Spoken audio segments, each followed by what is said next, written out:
কারণ তোমার যখন বেশি জ্ঞান হয়ে যাবে তখন ভক্তি কমে যাবে। যখন বেশি জ্ঞান হয়ে যাবে তখন ভক্তি কমে যাবে। প্রমাণ, মনে করেন আপনার খুব জ্ঞান হয়ে গেছে, আপনি এখন গোবিন্দের মন্দির স্থাপন করেছেন, ঘট স্থাপন করবেন, পূজা দিবেন, ব্রাহ্মণ বলে দিয়েছে বা বৈষ্ণব গোসাই বলে দিয়েছে যে স্রোতের জল লাগবে ঘট স্থাপন করতে। আপনি নদীতে গেলেন, জল ভরতে যা দেখছেন নদীতে মাছ ঘুরে বেড়াচ্ছে। আপনার বেশি জ্ঞান হয়ে গেছে, আপনি ভাববেন আরে নদীর মধ্যে মাছ ঘুরে বেড়াচ্ছে, তাহলে তো নদীর জল মাছ ধোয়া জল হয়ে গেল, আষ্টে হয়ে গেল জল, এই জল দিয়ে তো গোবিন্দের সেবা হবে না। চলে আসলেন কলের কাছে, ভাবলেন কল টিপবো, তাহলে নিচ থেকে স্রোতের মতো জল উঠবে পাইপ দিয়ে। তখন আবার মনে ভাববেন আরে কলের ওয়াশারটা তো চামড়ার, এই জল তো চামড়া ধোয়া জল হয়ে গেল, এই জল দিয়ে তো গোবিন্দের সেবা হবে না। তাহলে যাই কুয়া থেকে জল ভরি গা, কুয়ার মধ্যে বালতি ঘুরায় স্রোত বানায় নেব না। এইবার কুয়াতে জল ভরতে যা দেখছেন পটলার বউ জল নিচ্ছে, তখন আপনার মনে হলো পটলার বউ হাইগা কাপড়ই ছাড়ে না, 7 বার করে আসে কুয়া ছয়, তাহলে তো কুয়া অশৌচ হয়ে গেল, এ কুয়ার জল দিয়ে তো পূজা হবে না। তাহলে যখন আপনার জ্ঞান বেশি হবে ভেবে দেখেন ভক্তি কমছে। আপনার একবারও তখন মনে হবে না যে আপনার নয়ন জলেও স্রোত আছে, আমার গোবিন্দ আমার নদীর জল কুয়ার জল পছন্দ করে না, আমার গোবিন্দ নয়ন জল আর মন তুলসী ভালোবাসে, এই জ্ঞান আপনার তখন আসবে না, যখন আপনার বেশি জ্ঞান হয়ে যাবে। আজকের পালা প্রসঙ্গ একদিক হচ্ছে রায় রামানন্দ আর একদিকে হচ্ছে গৌরাঙ্গ মহাপ্রভু। তাহলে মাননীয় উজ্জ্বল দাস বাউলকে আমি মহাপ্রভুর ভূমিকায় রেখে আমি কিন্তু বাবা রায় রামানন্দ হতে পারবো না।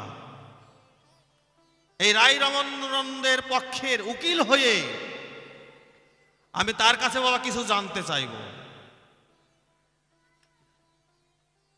এই মহাপ্রভু যখন বাবা সন্ন্যাস নিয়ে চলে গেলেন উড়িষ্যায় যখন চলে গেলেন, এদিকে আরো ঘটনা আছে, ওই সব কিছু যদি সম্পূর্ণ তুলে ধরতে হয় তাহলে কিন্তু সময়টা কিন্তু বাবা অনেকটা সময় লেগে যাবে প্রশ্ন করতে। যখন মহাপ্রভু যখন উড়িষ্যায় গেলেন, উড়িষ্যায় যাবার সময় যখন জগন্নাথ মন্দিরে যখন যাবে, তার আগে জগন্নাথকে দেখে তিনি কিন্তু অচৈতন্য হয়ে পড়ে গেছে, অজ্ঞান হয়ে গেছে। ওখানকার পান্ডারা কিছু কিছু ধরে নিয়ে গেলেন কোথায়? সর্বভৌম পণ্ডিতের বাড়ি। সর্বভৌম পণ্ডিত তার বাড়িতে নিয়ে গেলেন, তাকে সুস্থ সবল করে, এবং যখন তিনি বুঝতে পারছেন, কথা বলতে পারছেন, সুস্থ হয়েছেন, এখন সর্বভৌম পণ্ডিত গ্রন্থ পাঠ করছে। তো যখন গ্রন্থ পাঠ করছে আর মহাপ্রভু বসে বসে শুনছে, একদিন নয়, 2 দিন নয়, 3 দিন নয়, 4 দিন নয়, 1 সপ্তাহ হয়ে গেল বাবা গ্রন্থ পাঠ করা, কিন্তু মহাপ্রভু বসে বসে খালি শুনছে। এখন 7 দিনের দিন সর্বভৌম পণ্ডিত জিজ্ঞাসা করছে, কি তুমি ছোট্ট বালক, আমি যে 7 দিন ধরে যে গ্রন্থ পাঠ করছি, তুমি হ্যাঁও বলছো না, নাও বলছো না, হুঁও বলছো না, হচ্ছে কি হচ্ছে না, তুমি কিছুই বললা না, এই সম্বন্ধে বোঝো কি বোঝো না, তুমি পাঠ সম্বন্ধে কিছু বোঝো না। সেই দিন মহাপ্রভু কথা বলল, কি তুমি যা ব্যাখ্যা করছো সেটা মুখ্য ব্যাখ্যা নয়, সেটা গৌণ ব্যাখ্যা করছো তুমি। তখন মহাপ্রভু বলছেন, সেই দিনে উত্তর করলেন, কি তুমি যেটা ব্যাখ্যা করে বুঝাচ্ছ সেটা মুখ্য ব্যাখ্যা নয়, গৌণ ব্যাখ্যা করে বুঝাচ্ছে। তাহলে তুমি কি বোঝো, তাহলে একটু আমাকে বুঝাও। ওই মহাপ্রভু সর্বভৌম পণ্ডিত একটা শ্লোকের 9খানা ব্যাখ্যা করেছিল, 9 রকম। ওই 9খানাকে বাদ দিয়ে মহাপ্রভু একটা শ্লোকের 18 রকম ব্যাখ্যা করে বুঝিয়েছিল। তখন মহাপ্রভু হাত জোড় করেছিল, কে রে বাবা এ, তাহলে তো আমার ভুল হয়ে গেছে। তখন মহাপ্রভু বলল, তোমার এই যে ব্যাখ্যা, তোমার যে এই কৃষ্ণ কথা আমার মতো অধমের বুঝার সাধ্য নাই, তাহলে একজন আছে, তুমি চলে যাও সেই দক্ষিণ ভারতে, কার কাছে? রায় রামানন্দর কাছে। তুমি সেখানে চলে যাও, তুমি যদি সেখানে কৃষ্ণ কথা বলো তাহলে তুমি শান্তি পাবে। এখন মহাপ্রভু দিন নেই রাত নেই, তখন তো বাবা পায়ে চলার পথ ছিলেন, তখন তো বাবা গাড়ি ঘোড়া ছিল না, তখন হেঁটে হেঁটে মহাপ্রভু চললেন সেই দক্ষিণ ভারত। কোথায়? গোদাবরী নদীর তীরে। এখন ওই সময় গোদাবরী নদীর তীরে মহাপ্রভু দাঁড়িয়ে আছে, আর ওইদিকে রায় রামানন্দ কিছু বৈদিক ব্রাহ্মণ নিয়ে তিনি পালকিতে চড়ে, ওইদিকার ছিলেন বাবা তিনি রাজমন্ত্রী রায় রামানন্দ। এখন পালকিতে চড়ে তিনি আসছেন গোদাবরী নদীর তীরে, কিছু বৈদিক সন্ন্যাসী ব্রাহ্মণ নিয়ে তিনি স্নান করতে, বাজনা বাজাতে বাজাতে তিনি আসছেন স্নান করতে। এমন সময় রায় রামানন্দের চোখ পড়ে গেল সেই সন্ন্যাসীর দিকে, মহাপ্রভুর দিকে। মহাপ্রভু তাকিয়ে আছে রায় রামানন্দের দিকে, আর রায় রামানন্দ তাকিয়ে আছে মহাপ্রভুর দিকে। দুইজনের কিন্তু চোখে চোখে কিন্তু প্রেম হচ্ছে। মহাপ্রভু বুঝতে পারছে ইনি কে, আর রায় রামানন্দ বুঝতে পারছে কি উনি যে দাঁড়িয়ে আছে উনি আবার কে। এই রায় রামানন্দর বাবা আর একটা পরিচয় আছে। দাপর যুগে যে অষ্টসখী ছিলেন, এই অষ্টসখীর মধ্যে এই রায় রামানন্দ আর এক সখী। এই যুগে তিনি রায় রামানন্দ হয়ে এসছেন। অষ্টসখীর মধ্যে তিনি ছিলেন দাপর যুগে বিশাখা সখী, আর এই মহাপ্রভু ছিলেন সেই অনাদির আদি গোবিন্দ কৃষ্ণ। এখন দুইজনের মধ্যে দেখা দেখি হচ্ছে। এমন সময় না থাকতে পেরে ওই মহাপ্রভু এবং রায় রামানন্দ এগিয়ে আসছে, আর সেই মহাপ্রভু এগিয়ে যাচ্ছে। দুইজন মিলে যখন কুলাকুলি করলো, তখন মহাপ্রভু কানে কানে বলছে কি, রায় রামানন্দ তুমি কি সেই রায় রামানন্দ? তখন রায় রামানন্দ বলছে, হ্যাঁ প্রভু, আমি দাস শূদ্র সেই রায় রামানন্দ। এখন মহাপ্রভু বলছে, তুমি আমাকে ছেড়ে দাও, কারণ তুমি হচ্ছে একজন সংসারী এবং কিছু কিছু বৈদিক ব্রাহ্মণ আছে। এখন ওরা চিন্তা করছে কি এখন সংসারী মানুষ, তিনি সন্ন্যাসীকে কুলাকুলি করছে, তাতে তোমাকে খারাপ বলবে, তুমি আমাকে ছেড়ে দাও। যখন ছেড়ে দিল, এমন সময় গোদাবরীর তীরে তিনি কি করলেন? কৃষ্ণ কথা বলতে শুরু করলেন। তো কৃষ্ণ কথাটা কি? কৃষ্ণ কথাটা হচ্ছে বাবা সাধ্য এবং সাধন। এখান থেকে মহাপ্রভুর কাছে আমার প্রশ্নমালা শুরু হয়ে যায়, এই সাধ্যটা কি আর সাধনটা কি? সাধ্য এবং সাধন, তাহলে সাধ্যটা কি আর সাধনটা কি আমি জানবো। তাহলে মহাপ্রভু নদিয়া ত্যাগ করে দিয়ে তিনি উড়িষ্যায় গেলেন, উড়িষ্যা থেকে চলে গেলেন কোথায়? দক্ষিণ ভারতে। তাহলে মহাপ্রভু তুমি তো দাঁড়ে দাঁড়ে নাম বিলিয়েছ, তা তুমি এই নামকে বাদ দিয়ে তুমি রায় রামানন্দর কাছে তুমি কৃষ্ণ কথা শোনার জন্য গেলে কেন? এই দুই রকম প্রশ্ন হয়ে গেল বাবা, দুইটা। তুমি এই নামকে বাদ দিয়ে তুমি রায় রামানন্দের কাছে গেলেন কৃষ্ণ কথা শোনার জন্য গেলেন। এই নামের মধ্যে আর কৃষ্ণ কথার মধ্যে কতটুকু ফারাক আছে বাবা? কতটুকু তফাৎ? তাই প্রভু কহে কহ রায় সাধ্যের নির্ণয়, রায় কহে স্বধর্ম আচরণে বিষ্ণু ভক্তি হয়।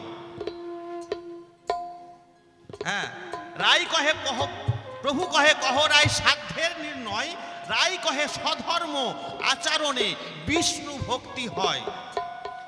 প্রভু কহে ইহ বাহ্য আগে কহ আর, রায় কহে কৃষ্ণ কর্ম সমর্পণ সর্বসাধ্য সার।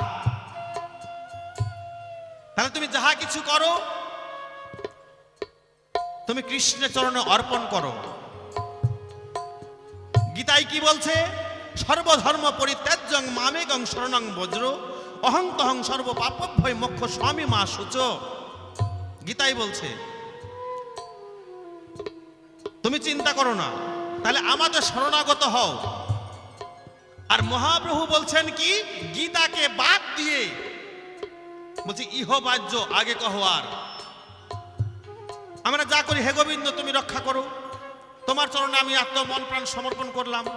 প্রভু বলছে কি ইহ বাদ এহু বাহ্য আগে কহ আর।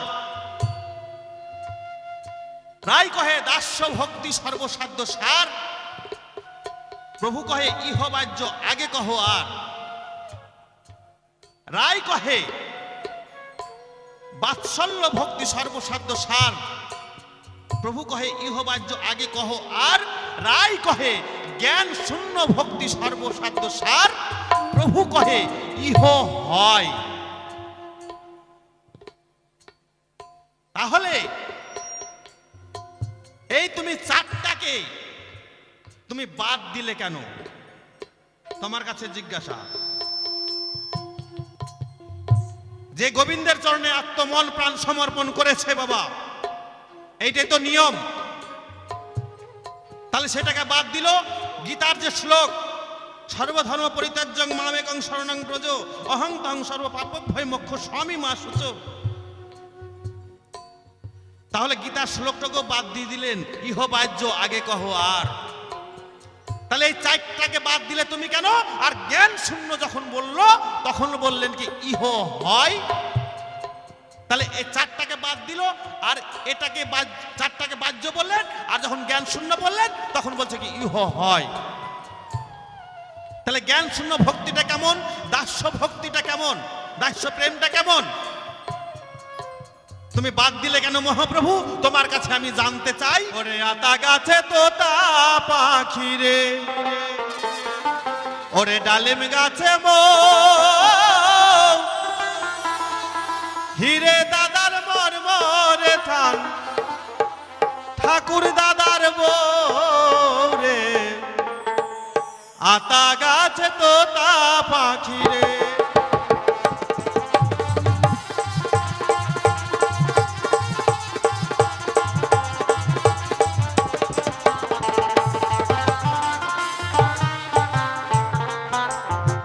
শোনো শোনো গৌরাঙ্গ মহাপ্রভু, আমি তোমারে জানাই, তোমার চরণে আমার প্রেম ভক্তি যে রয়।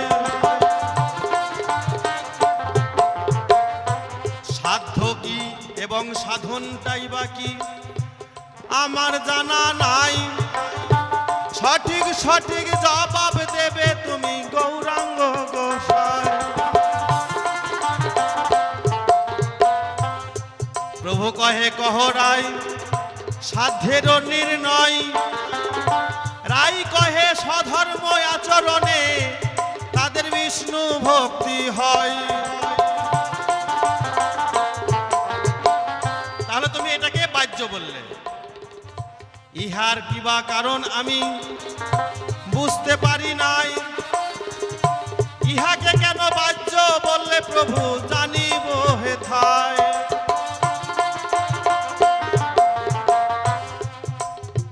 রাই কহে কি প্রভু কহে কহ রাই সাধ্যের নয়, রাই কহে কৃষ্ণ কর্ম সমর্পণ সর্বসাধ্য সার। তাহলে এইটাই হয়, কৃষ্ণের চরণে যাহা কিছু আছে অর্পণ করে দাও। এইটাকে তুমি বাহ্য বললে, ইহার কারণটা কি বা হয়? সঠিকভাবে উত্তর দেবে তুমি এই ধর্ম সভায়। তাহলে দাস্য ভক্তি সর্বসাধ্য সার, প্রভু কহে ইহ বাহ্য আগে কহ আর। রাই কহে বাৎসল্য ভক্তি সর্বসাধ্য সার, প্রভু কহে ইহ বাহ্য আগে কহ আর। রাই কহে জ্ঞান শূন্য ভক্তি সর্বসাধ্য সার, প্রভু কহে ইহ হয়। তাহলে চারটাকে তুমি বাহ্য বললে কেন? এর মধ্যে জ্ঞান শূন্য ভক্তিটা কেমন আমি তোমার কাছে জানতে চাই। তবে আর বেশি কথা বলবো না, ছেড়ে দিয়ে যাব আমার বাউলের আলোচনা। এরপরে মহাপ্রভু আসরে আসিবে, তার ভাবের কথাগুলি খুলিয়া বলিবে। দেখিয়ে সে কোন ভাবে কোন কথা কয়, কোন ভাবে দেয় তাহার ভাবের পরিচয়। আমি কেন অযথা বলতে যাব বেশি, বেশি বললে হয়তো আবার হবে অখুশি। তাই তো অন্তরে করি বিবেচনা, আর তাহারে বেশি কথা বলিতে যাব না। এই পর্যন্ত করি ক্ষান্ত রাধা কান্ত সরি। জয় জয় সাধু বৈষ্ণব আনন্দ, একবার বলুন হরি হরি হরি বল হরি বল হরি বল। আসেন মহাপ্রভু, দেখি বাবা এসে কি বলে, একটু জানবো তার কাছে। এবারে চলে যাব ভূমিকায়। আমাকে এখন দাঁড়াতে হবে মহাপ্রভুর পাশে আর বিপক্ষে রামানন্দ রায়। তাই রামানন্দ রায়, গতকাল বলেছিলাম রামানন্দ রায়ের একটা লাইন, যে রামানন্দ রায় হচ্ছে ভবানন্দ রায়ের ছেলে। কোন সম্প্রদায়? না নমশূদ্র সম্প্রদায়। বসত বাড়ি কোথায়? না বসত বাড়ি হচ্ছে উড়িষ্যায়, নীলাচলে।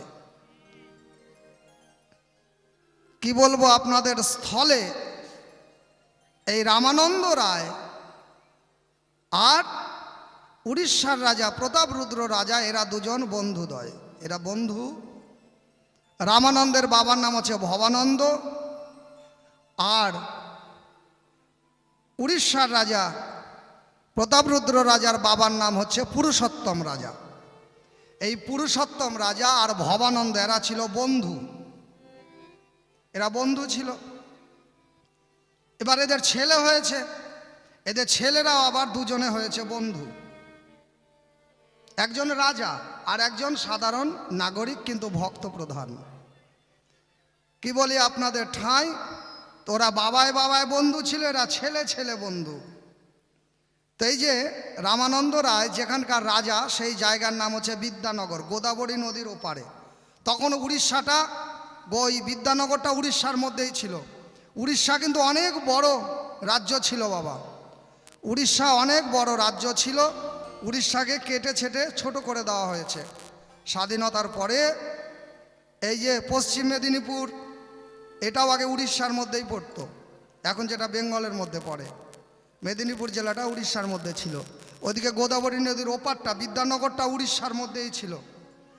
কি বলি আপনাদের ঠাঁই, এবার নদী, অত বড় নদী পার করে ওপারে, তখন তো আর ব্রিজ বা সেতু ছিল না। তাহলে অত বড় নদী পার করে ওই বিশাল এলাকাটাকে শাসন করা এই উড়িষ্যার রাজার পক্ষে একটু কষ্টকর বা দুষ্কর হয়ে উঠল। তাই পুরুষোত্তম রাজার ছেলে প্রতাপরুদ্র রাজা যখন হলে, তখন ওই প্রতাপরুদ্র রাজা এই রামানন্দ রায়কে ডেকে বলছে, বন্ধু, এই গোদাবরী নদীর ওপারটা, অত বড় বিদ্যানগর এলাকাটা, ছোট মোটো একটা রাজ্যের সমান এলাকা, এত বড় এলাকা আমার একার দ্বারা শাসন করা সম্ভব হচ্ছে না। তা যেখানে রাজার ছত্রছায়া না পড়ে, সেই জায়গায় অরাজকতায় যায় ভরে। তাই তুমি একজন ভক্ত প্রধান, তাই তুমি আমার কথা নেবে। ওই বিদ্যানগরে আমি রাজধানী করে দিচ্ছি, সেই রাজধানীর তুমি রাজা হবে। আর যা কর আদায় হবে তুমি 3 ভাগ রেখে দিবে সংসার চালানো এবং রাজ্য পরিচালনার কাজে, আর 1 ভাগ পাঠিয়ে দিবে উড়িষ্যায় পুরী ধামে জগন্নাথের সেবায়। তখন থেকে এই রামানন্দ রায়, রামানন্দ তখন থেকে হলেন রাজা। কেমন রাজা? না সামন্ত রাজা বা কার্যকারী রাজা। কি বলি আপনাদের ধারে, তিনি তো রাজ্য পরিচালনা করে। আর মহাপ্রভু যখন সন্ন্যাস নিয়ে নীলাচলে গেলেন, তখন তিনি আশ্রয় নিলেন কোথায়? সার্বভৌম পণ্ডিতের কাছে। এবার প্রশ্ন, এত জায়গা থাকতে তিনি সার্বভৌম পণ্ডিতের কাছেই কেন আশ্রয়টা নিলেন মহাপ্রভু? না উড়িষ্যার রাজা এই সার্বভৌম পণ্ডিতের কথায় উঠে বসে। আগেকার দিনের যত রাজারা ছিল সবাই ব্রাহ্মণ, পণ্ডিত, ঋষি মুনিদের কথায় রাজ্য পরিচালনা করত। সে সত্য যুগে যান আর ত্রেতা যুগে যান। ত্রেতা যুগে যে রাজা রামচন্দ্র রাজ্য পরিচালনা করতেন, তাও তিনি সেই ঋষি মুনিদের কথায়। রাজা দশরথ, তাও ঋষি মুনিদের কথায়। কি বলি আপনাদের ঠাঁই, মহাভারতেও একই দেখতে পাই। আবার উড়িষ্যা রাজা প্রতাপরুদ্রের ক্ষেত্রেও তাই। কি বলি আপনাদের ঠাঁই রাজ্য পরিচালনা করে এই সার্বভৌম পণ্ডিতের কথায় চলে ফেরে উঠে বসে উড়িষ্যার রাজা। তাই মহাপ্রভু চিন্তা করলেন অন্তরে, আমি যদি এই সার্বভৌম পণ্ডিতের কাছে আশ্রয় গ্রহণ করি তাহলে আমি যে কর্ম করতে এসেছি আমার এই কর্মে আর বাধা দেওয়ার কেউ থাকবে না। কারণ যার কথায় রাজা উঠে বসে চলে ফেরে তার কাছে যদি আমি আশ্রয় নিই তাহলে তার সাধারণ ব্যক্তিকেও বাধা দেওয়ার থাকবে না। এই চিন্তা ভাবনা করে মহাপ্রভু আশ্রয় নেয় সার্বভৌম পণ্ডিতের ধারে। প্রতিদিন এই বেদ বেদান্ত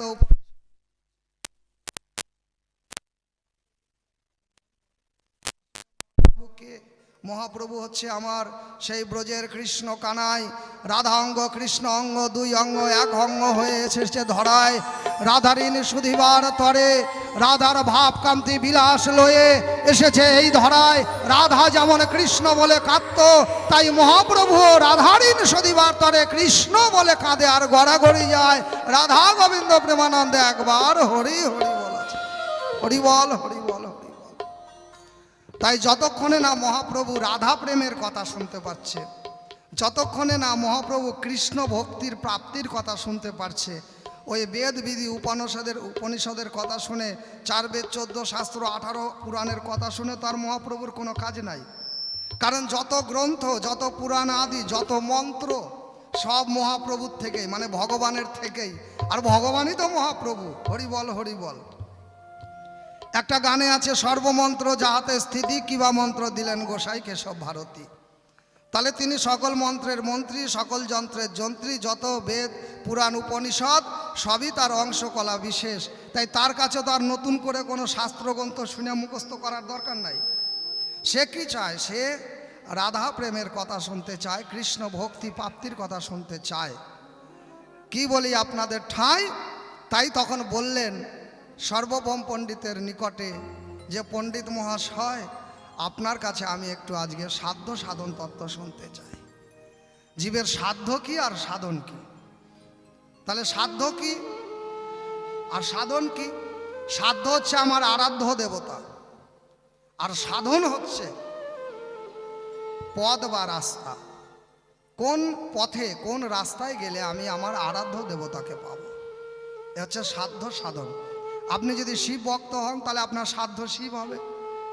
সাধন মানে শিবকে পাওয়ার যে রাস্তা বা পথ। আপনি যদি রাম ভক্ত হন তাহলে আপনার সাধ্য হচ্ছে রাম হবে, আর তাকে পাওয়ার পথ বা রাস্তা হচ্ছে সাধন। এই সাধ্য সাধন। তাহলে এখানে মহাপ্রভু রাধা প্রেমে, রাধা ভাবে বিভাবিত, সদামুখে কৃষ্ণ গুণগান গায়। তাহলে ভক্ত হয়ে, কৃষ্ণ ভক্ত হয়ে এসেছে ধরায়, আপনি আচরি ধর্ম জীবকে শিখায়। প্রভু নিজেই কৃষ্ণ গুণগান গায়, কারণ নিজে না করলে তো কলির জীব নেবে না। তাই নিজে কৃষ্ণ হয়ে কৃষ্ণ গুণগান গায়, আমাদের মতো কলিহত জীবকে উদ্ধার করার দায়। তাই এখানে সাধ্য হচ্ছে আমার কৃষ্ণ, আর সাধন হচ্ছে কৃষ্ণকে পাওয়ার যে পথ বা পন্থা বা রাস্তা।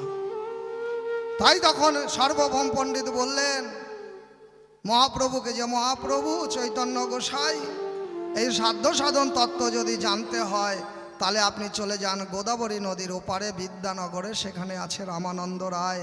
আমি এতদিন জানতাম যে কৃষ্ণ ভক্তরা বোধহয় জানে না কোনো তত্ত্ব। এতদিন আমি জানতাম যারা কৃষ্ণ ভক্ত তারা জানে না কোনো তত্ত্ব। এতদিন জানতাম কৃষ্ণ ভক্ত যারা শুধু কাঁদতেই জানে তারা।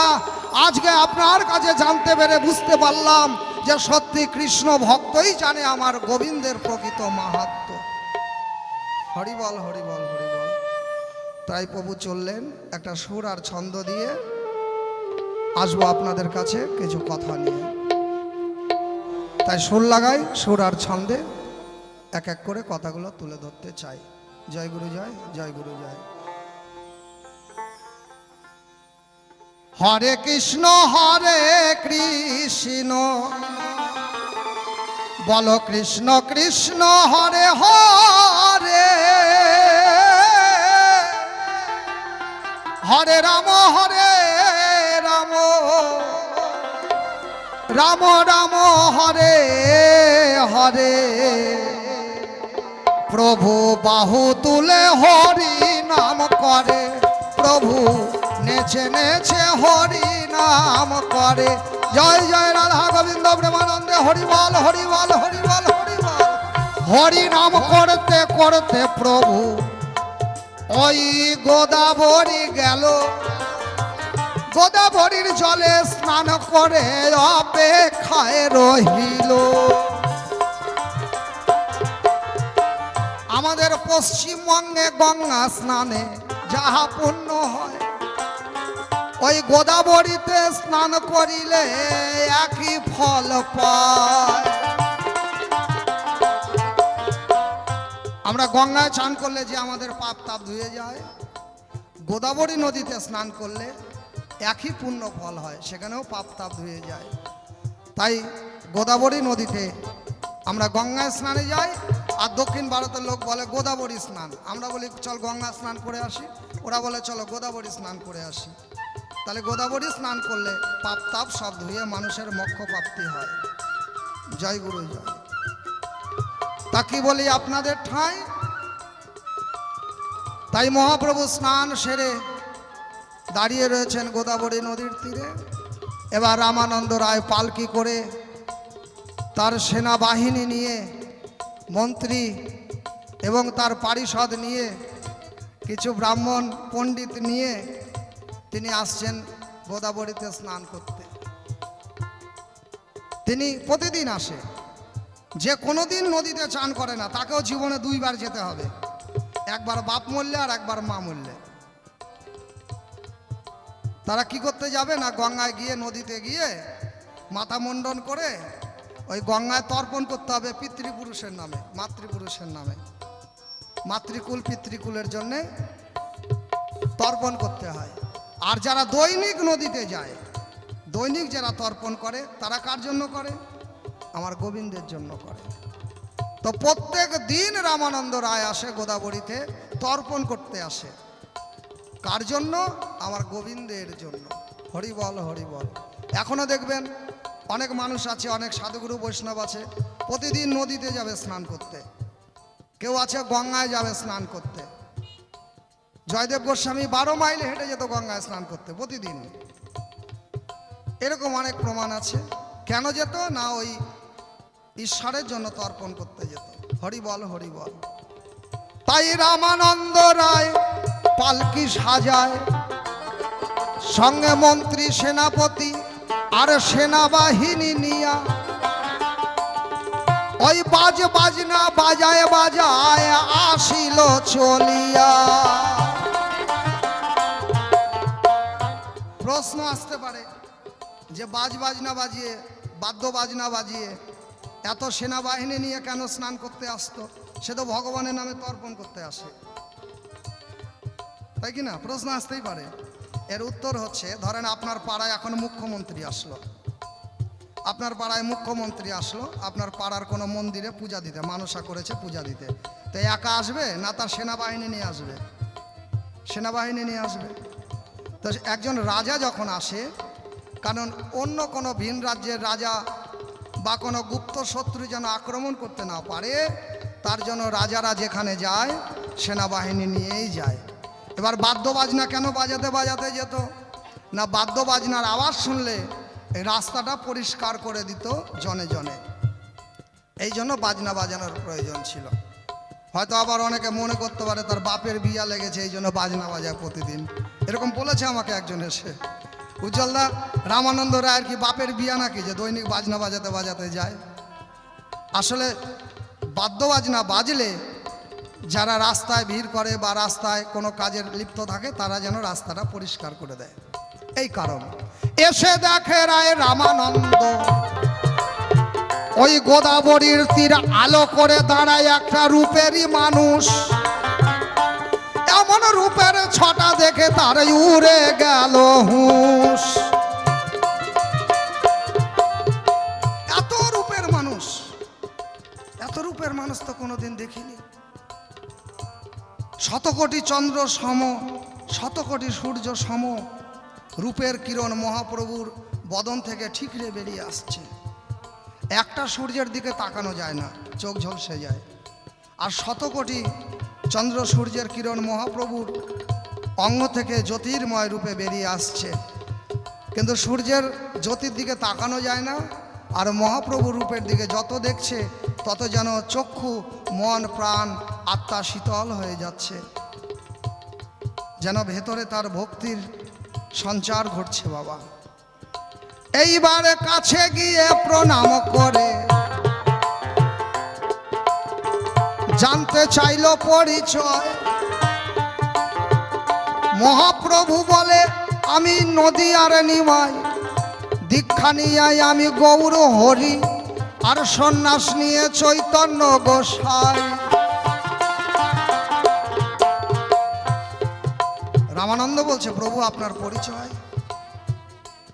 তো বলে, আমাকে মানুষ বলে চৈতন্য মহাপ্রভু, সন্ন্যাস নেওয়ার পরে, দীক্ষা নেওয়ার পরে আমাকে মানুষ বলে গৌর হরি, আর জন্মসূত্রে আমার নাম নিমাই, আর ব্রাহ্মণের দেওয়া নাম, আমার কোষ্ঠীগত নাম হচ্ছে বিশ্বম্বর মিশ্র। তো আমার ডাক নাম নিমাই কেন? না, মহাপ্রভু নিম গাছের তলে জন্ম হয়েছে, তাই ডাক নাম হচ্ছে নিমাই। কি তাই কি না? নিম গাছের তলে জন্ম বলে নাম হচ্ছে নিমাই। আর যদি জাম গাছের তলে জন্ম হতো তাহলে কি নাম হতো বলেন তো? নিম গাছের তলে হয়েছে তাই নিমাই, আর জাম গাছের তলে জন্ম হলে ওই নিমাইয়ের নাম হতো জামাই। হরি বল, হরি বল। এইবারে বলে, প্রভু বলো দেখি কি হেতু আগমন? বলে, সাধ্য সাধন তত্ত্ব একটু করিব শ্রবণ। মহাপ্রভু বলছে, আমাকে সর্বভৌম পণ্ডিত পাঠিয়েছে তোমার কাছে সাধ্য সাধন তত্ত্ব জানিবারে। তখন রামানন্দ বলছে, ও আচ্ছা আচ্ছা, সর্বভৌম পণ্ডিত উনি জ্ঞানী মানুষ, তো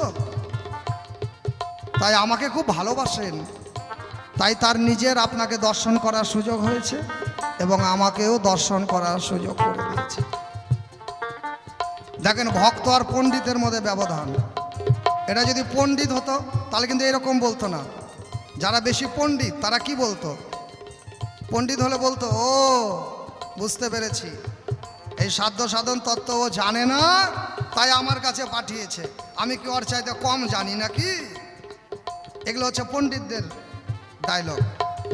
আর যারা ভক্ত হয় তাদের বিনম্র শব্দ। কেমনভাবে বললেন, ও আচ্ছা আচ্ছা, তিনি আমাকে খুব ভালোবাসেন তো সর্বভৌম পণ্ডিত, তাই প্রভু আপনাকে তিনি দর্শন করেছেন এবং আমাকেও দর্শন করার সুযোগ করে দিয়েছেন, তাই আপনাকেও দণ্ডবোধ এবং শত সহস্র ভক্তি জানালাম সর্বভৌম পণ্ডিতের পায়।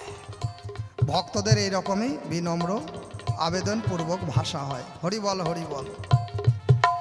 তাই বললেন, তোমার কাছে একটু সাধ্য সাধন তত্ত্ব শুনতে চাই। রামানন্দ রায় বললেন, প্রভু চলুন তাহলে আমার রাজসভায়। প্রভু বলে, আমি গৃহত্যাগী, আমি সন্ন্যাসী হই, রাজার অন্নে প্রতিপালন আমার সম্ভব নয়।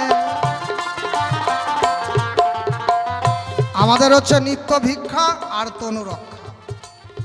আমরা রাজার অন্নে প্রতিপালিত হতে পারবো না, কারণ রাজার হচ্ছে রজগুণ, আর রজগুণের বস্তু কেউ গ্রহণ করলে, রজগুণের খাদ্য, রজগুণের পোশাক আশাক যদি কেউ ব্যবহার করে তাহলে তারও মন হয়ে যাবে রাজসিক, তামসিক। কিন্তু যারা সাধু গুরু বৈষ্ণব তারা হচ্ছে সাত্ত্বিক, তারা শতগুণের আহার, শতগুণের পোশাক, শতগুণের বিহা। তাই আমি তো গৃহত্যাগী সন্ন্যাসী, আমি সাত্ত্বিক গুণের অধিকারী, তাই আমি কি রাজার অন্নে প্রতিপালিত হতে পারি?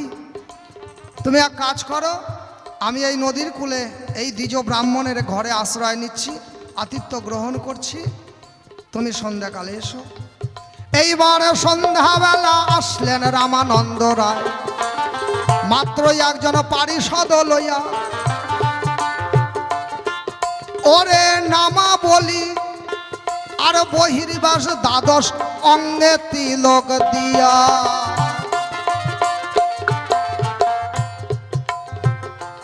এর আগে যখন ছিল রাজা, পোশাকটাও ছিল রাজার।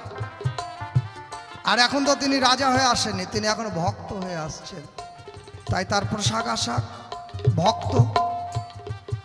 আর তখন ছিল সেনাবাহিনী, আর এখন একজন মাত্র পারিষদ নিয়ে আসলেন। কেন না? বহিরঙ্গ ভক্ত নিয়ে হয় নাম সংকীর্তন, আর অন্তরঙ্গ ভক্ত নিয়ে হয় ভাবের আদান প্রদান, রস আস্বাদন, প্রেম আস্বাদন। তাই অন্তরঙ্গ একজন পারিষদ নিয়ে আসলেন। এসে প্রভুর সম্মুখেতে ষষ্ঠাঙ্গে দণ্ডবোধ করিয়া মহাপ্রভুর সম্মুখে রামানন্দ যায় বসিয়া। এইবার প্রভু বলে রামানন্দ, পর শ্লোক সাধ্যেরও নির্ণয়। রায় কহে স্বধর্ম আচরণে বিষ্ণু ভক্তি হয়। প্রভু কহে ইহা বাহ্য, আগে কহ।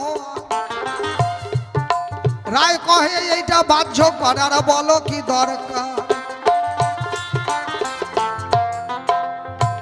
রায় কহে কৃষ্ণে কর্মার্পণ সর্বসাধ্য সার। প্রভু কহে ইহাও বাহ্য, আগে কহ। তখন রায় কহে স্বধর্ম ত্যাগ সর্বসাধ্য সার। প্রভু বলে এইটাও বাহ্য, আগে কহ। আবার রায় কহে জ্ঞান ভক্তি সর্বসাধ্য সার। প্রভু বলে ইহা বাহ্য, আগে কহ। আর এই চারটা বাহ্য করলো চৈতন্য গোসাই। রামানন্দ তখন আবার বললেন পুনরায়।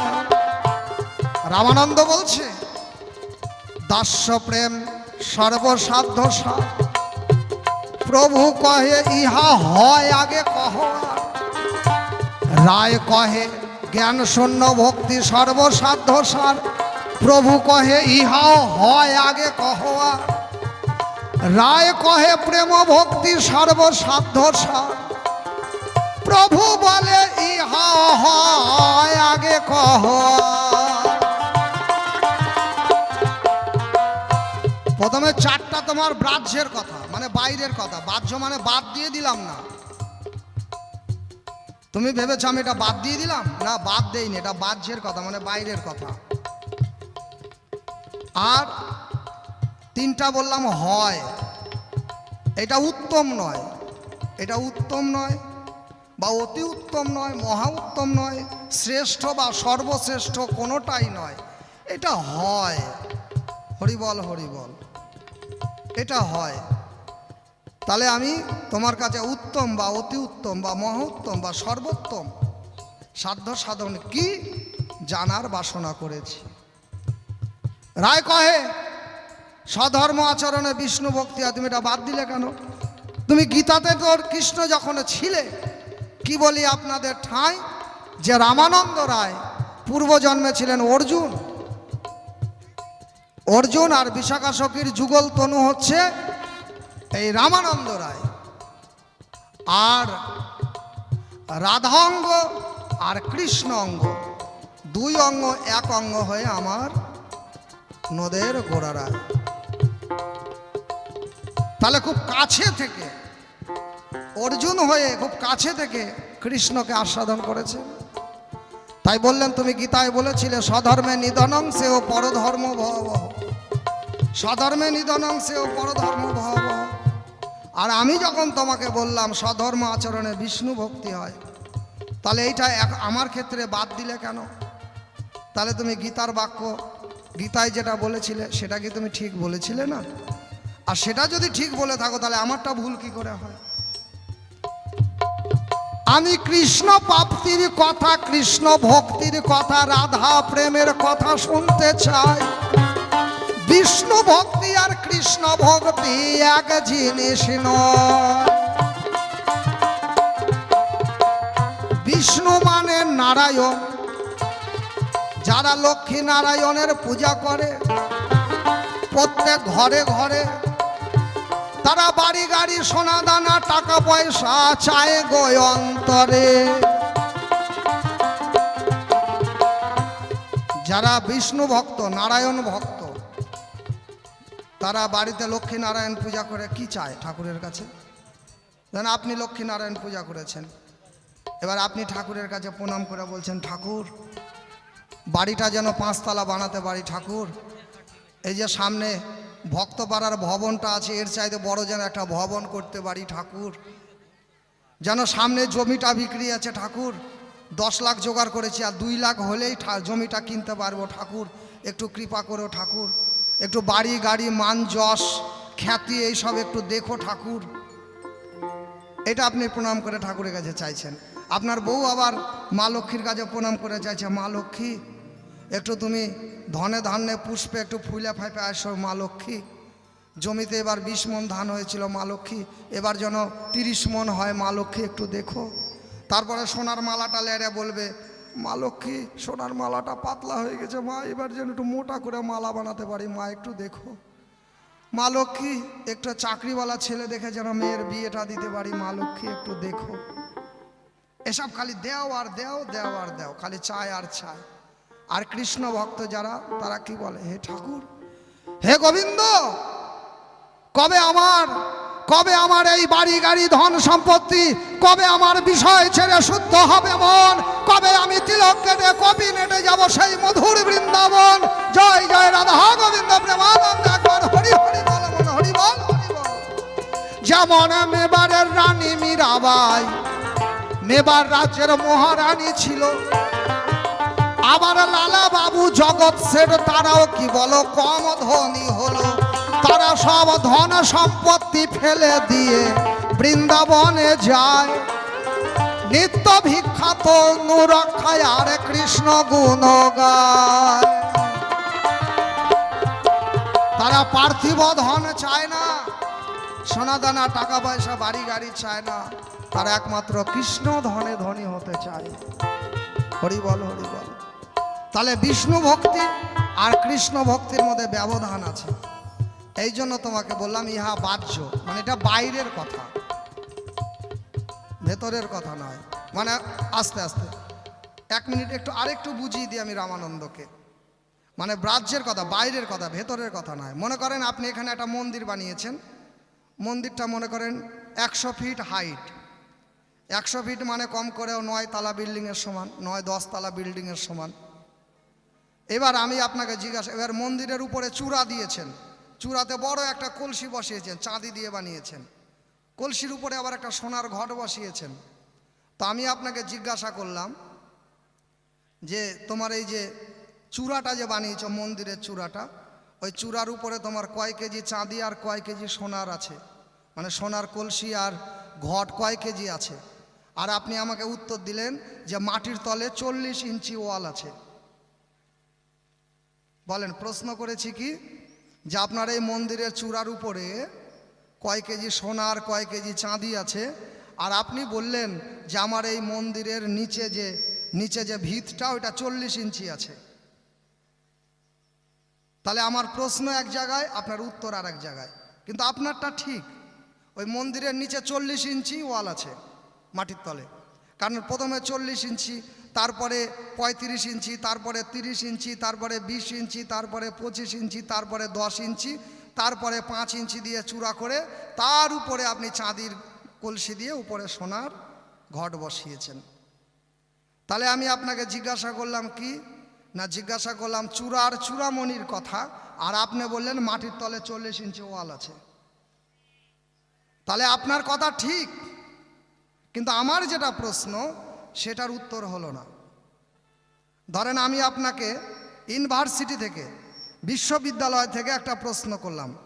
মনে করেন বিশ্ববিদ্যালয়ের অধ্যাপক, আমি আপনাকে একটা প্রশ্ন করলাম বিশ্ববিদ্যালয়ের পুস্তক থেকে, আর আপনি উত্তর দিলেন প্রাইমারি থেকে, আতা গাছে তোতা পাখি, ডালিম গাছে মৌ, হিরে দাদার মরমরে থান, ঠাকুর দাদার বউ। বিষয়টা কেমন হলো? কিন্তু প্রাইমারি স্কুল আপনাকে পড়তে হয়েছে, প্রাইমারি পড়েছেন, তারপরে হাই স্কুল পড়েছেন, তারপরে কলেজ পাশ করে তারপরে আপনি ইউনিভার্সিটি দেখেছেন। তাহলে আমি আপনাকে বলছি না যে আপনি প্রাইমারি না পড়ে আপনি সরাসরি ইউনিভার্সিটিতে পড়ছেন, কিন্তু আমি প্রশ্ন করেছি বিশ্ববিদ্যালয়ের পুস্তক থেকে প্রশ্ন, আর আপনি উত্তর দিয়েছেন আতা গাছে তোতা পাখি, ডালিম গাছে মৌ। বলেন এটা কি ঠিক হলো?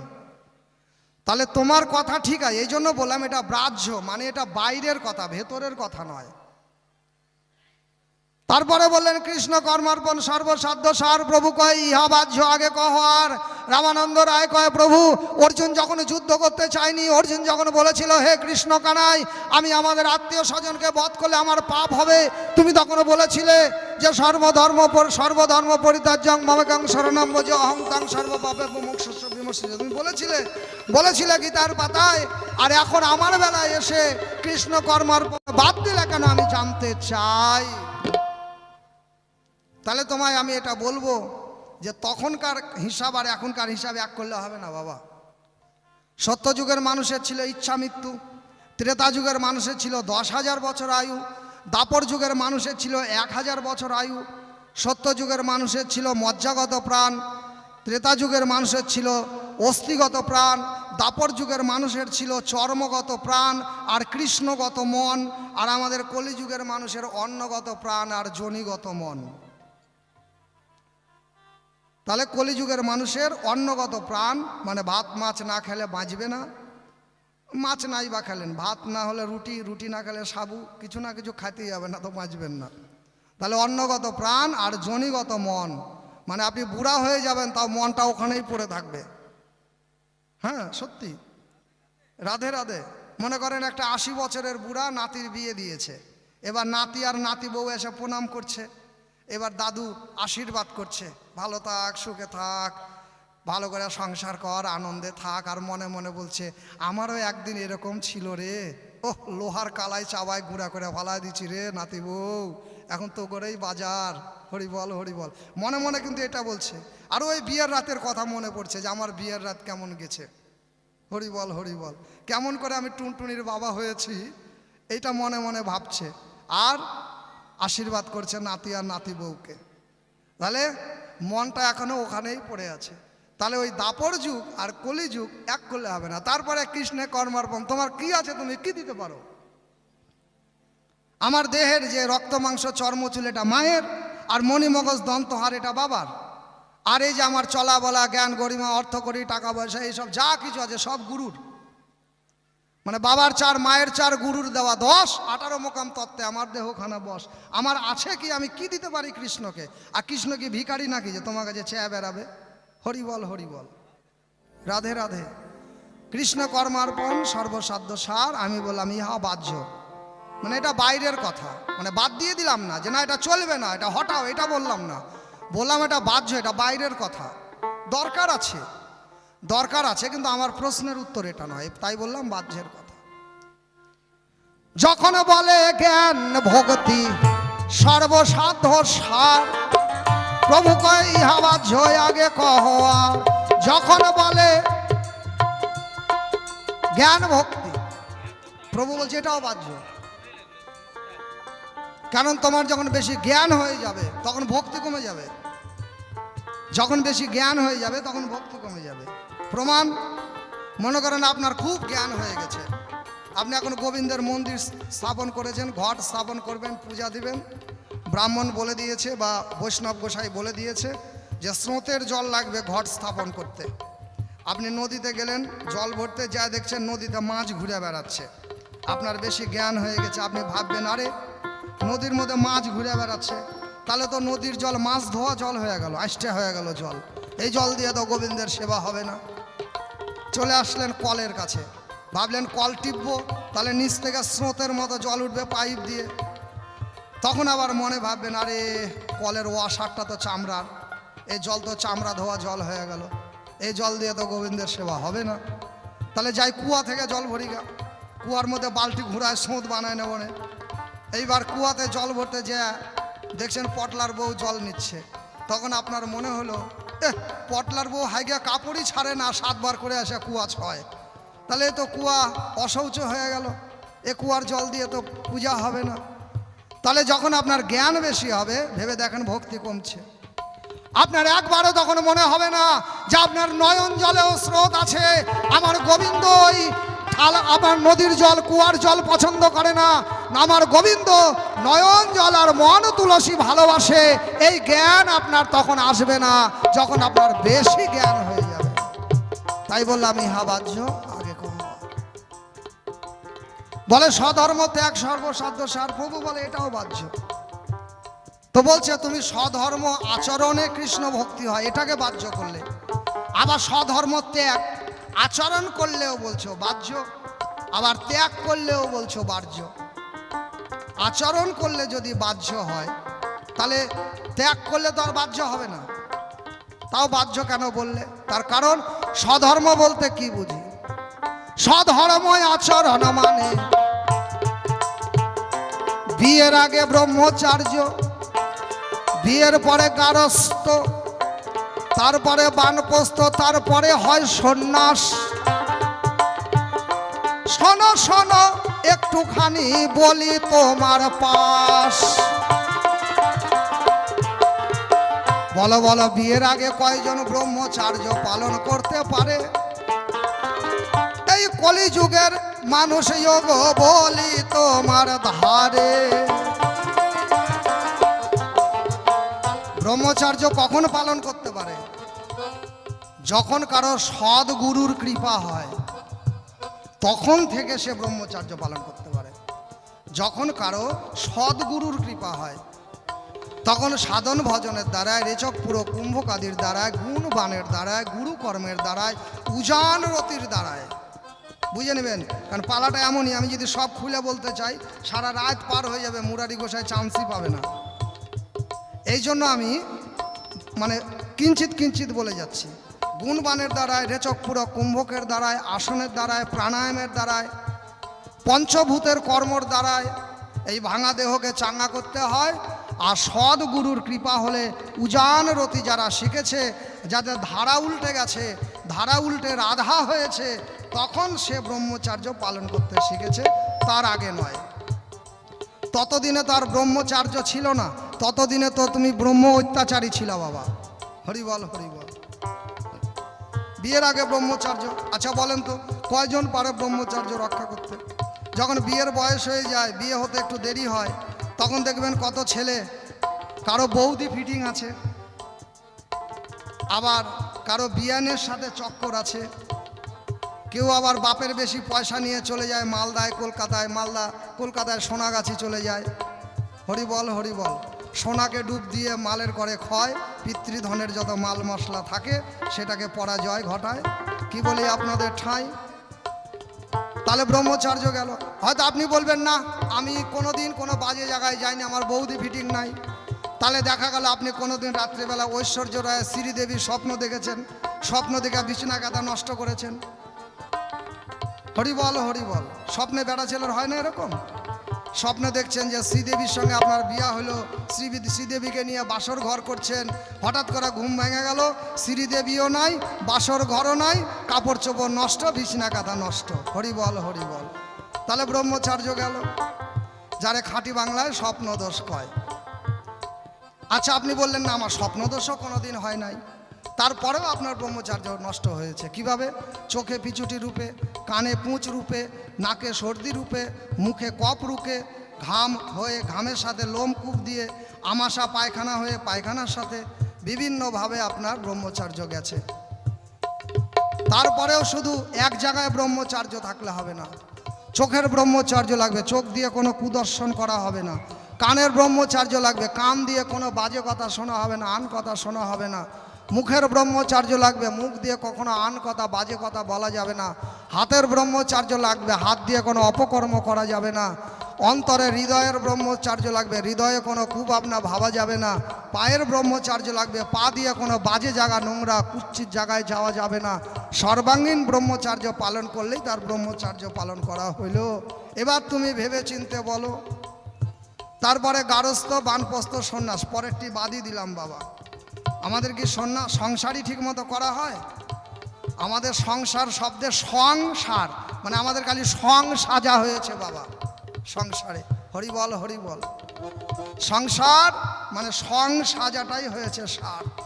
তাই বললাম যেটা তুমি গ্রহণই করতে পারোনি, স্বধর্ম ত্যাগ, আগে গ্রহণ করবা তারপরে তো ত্যাগ করবা। যেটা তোমার গ্রহণ করাই হয়নি সেটা ত্যাগের প্রশ্নই আসে না। তাই তো বললাম ইহা বাহ্য আগে কহ আর শোনো শোনো রায় রামানন্দ, ভালো করে তোমার বুঝাটা দরকার। এইবার বলে দাস্য প্রেম সর্বসাধ্য সার, প্রভু কহে ইহা হয় আগে কহ। এটা বললেন হয়। দাস্য প্রেমে ধ্রুব প্রহ্লাদ পেয়েছিল, দাস্য প্রেমে হনুমান পেয়েছিল, দাস্য প্রেমে বৃন্দাবনের ব্রজগোপীরা পেল, দাস্য প্রেমে গোপী সবে মাধুর্য প্রেম রাধার সনে। ওই যে পঞ্চপ্রেম পঞ্চরস আছে মন শ্রী বৃন্দাবনে। ব্রজগোপীরাও পেয়েছিল রাসমঞ্চে, একদিন কৃষ্ণকে স্বামী রূপে পেয়েছিল। যত গোপী তত কৃষ্ণ। হনুমান পেয়েছিল, হনুমান পেয়েছিল বুক চিরে রামসীতা দেখিয়েছিল। কিন্তু এইটা পাওয়ার মতো পাওয়া নয়। দাস্য প্রেমে ভগবানকে পাওয়া যায়, কিন্তু মনে থাকে ভয়, মনে থাকে সংশয়।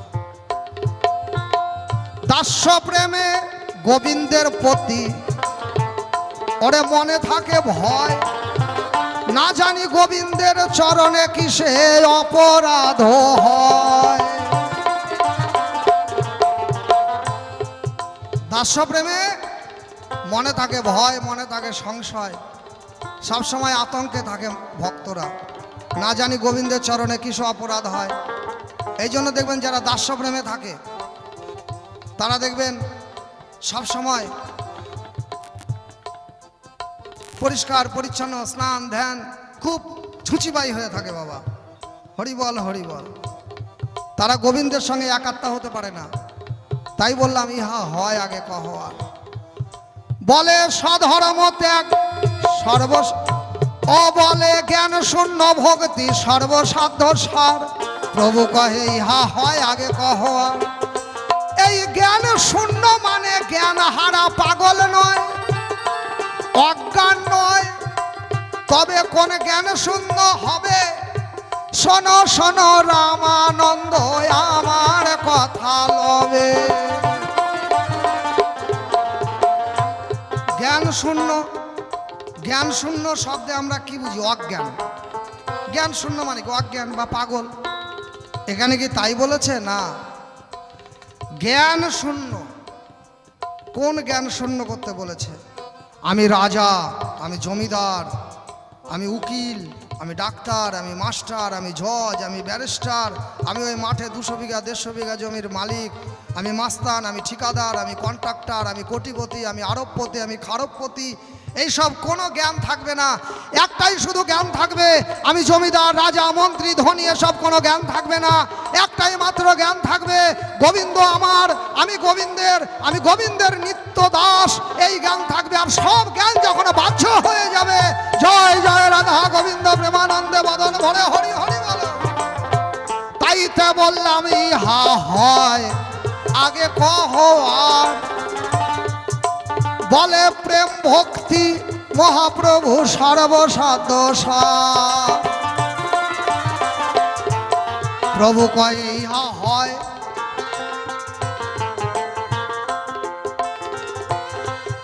হয় বললেন কেন? মীরাবাইয়ের একটা গান মনে পড়লো, এক লাইন বলি, বেশি না। পাথর পুজনে সে হারি মিলে তো মায়ে পুজুঙ্গি পাহাড়। মীরাবাইয়ের গানে বলছে পাথর पूजने से हरी मिले तो मैं पूजूंगी पहाड़, तुलसी पूजने से हरी मिले तो मैं पूजूंगी झाड़।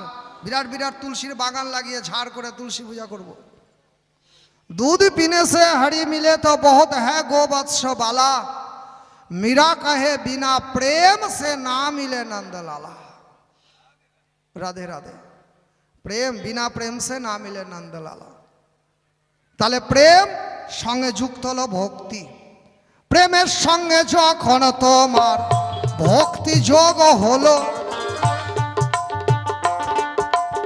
ওরে গোবিন্দের কৃপা হলো, তোমায় বলি ভালো। তবে পাওয়ার মতো নয় গো পাওয়া, একটা দৃষ্টান্ত দিয়ে যায়। পাওয়ার মতো পাওয়া পেয়েছিল মহাভারতের বিদুর মহাশয়। মহাভারতে যখন কুরুক্ষেত্রে যুদ্ধ হলো, কুরুক্ষেত্রে যুদ্ধ হলো, যুদ্ধ শেষে হস্তিনাপুরের সিংহাসনে ধর্মরাজ যুধিষ্ঠিরকে বসিয়ে কৃষ্ণ এবার দ্বারকায় যাবে। তাই বলছে আমি তো দ্বারকায় চলে যাব, তোমাদের যদি কারো কোনো কিছু চাওয়ার থাকে তাহলে আমাকে বলো, কারো মনে যদি কোনো বাঞ্ছা থাকে। কে কি চেয়েছিল? অনেকে অনেক কিছু চেয়েছিল, এক দুটা বলি। এবার পঞ্চ পাণ্ডবের মা কুন্তী দেবী বললেন, কৃষ্ণ তুই যখন চলে যাবি বাবা, তাহলে আমার মাথার উপরে তোর পা দুটো দিয়ে চলে যা। কৃষ্ণ বলছে, ছি ছি পিসিমা তুমি কি বলো? মানে কৃষ্ণের বাবা বসুদেবের সম্পর্কে কৃষ্ণের এইদিকে কুন্তী দেবী হচ্ছে পিসিমা, আবার কৃষ্ণের বোন সুভদ্রার সঙ্গে বিয়ে হয়েছে অর্জুনের, ওই দিক দিয়ে মাওই মা। তুমি আমার দুই সম্পর্কে মা, একদিকে পিসিমা অপরদিকে মাওই মা, তুমি এইরকম মায়ের মতো হয়ে কি কথা কও? ছি ছি ছি, এইটা আমাকে বলে অপরাধী করো না। বলে, কৃষ্ণ আমি তোকে চিনতে পেরেছি, তোর মা তোকে চিনতে পারে নাই। তোর মা, স্বয়ং তোর মা যশোদা যদি তোকে চিনতে পারতো তাহলে কি তোকে উদু খলে বাঁধতো? তোর বাবা নন্দঘোষ সে তোকে চিনতে পারে নাই, সে যদি তোকে চিনতে পারতো তাহলে তোকে দিয়ে কি ওই গরু চড়া তার খরম পরিষ্কার করাতো? তোকে আমার ছেলে অর্জুন চিনতে পারে নাই, অর্জুন যদি তোকে পরিপূর্ণ চিনতে পারতো তোকে দিয়ে কি আর ওই রথ চালায় নিত, রথের সারথি বানাতো? তোকে আমার ছেলে ধর্মরাজ হতে পারে যুধিষ্ঠির, সেও চিনতে পারে নাই। সে যদি চিনতে পারতো তাহলে তুই স্বয়ং থাকতে কি আর ওই ধর্মরাজ যুধিষ্ঠির রাষ্ট্রের যজ্ঞ করার কথা বলে? তোরে কৃষ্ণ সকল যজ্ঞের যজ্ঞেশ্বর, তোর নামে যজ্ঞ অর্ঘ্য করে অর্পণ, আর তুই স্বয়ং সেখানে বিদ্যমান, তারপরে আবার যজ্ঞ করার কি প্রয়োজন? হরিবল হরিবল হরিবল। তাহলে আমার দুর্যোধনও তোকে চিনতে পারে নাই, দুর্যোধন চিনতে পারলে কি তোকে কি আর শিকলে বাঁধার চেষ্টা করে? কিন্তু আমি তোকে চিনতে পেরেছি, আমি তো চরম দেখে চিনতে পেরেছি, তুই সেই পুরুষোত্তম, তুই পরম পুরুষ, তুই দিব্য পুরুষ, তুই সর্বশ্রেষ্ঠ পুরুষ, তুই পুরুষের পুরুষোত্তম, তুই অনাদির আদি। তাই কৃষ্ণ কানাই তোর ধারে আমার এই বাঞ্ছনা, এই প্রার্থনা, তোর রাঙা চরণ আমার মাথায় দিয়ে আমায় ধন্য করে যা। বিদুর বলছে কৃষ্ণ তুমি যদি সত্যি কিছু দিতে চাও তাহলে আমার কথা নেবে। যেদিন আমার এই দুনিয়া ছাড়ার সময় হবে, যেদিন আমি এই পৃথিবী ছেড়ে চলে যাব, সেদিন তুমি আমার এই দেহটাকে কোনো শ্মশানে বা কোনো মাটির তলে সমাধি দিবে না, শ্মশানে পুরাবে না, আমার দেহটা জলে ভাসাবে না।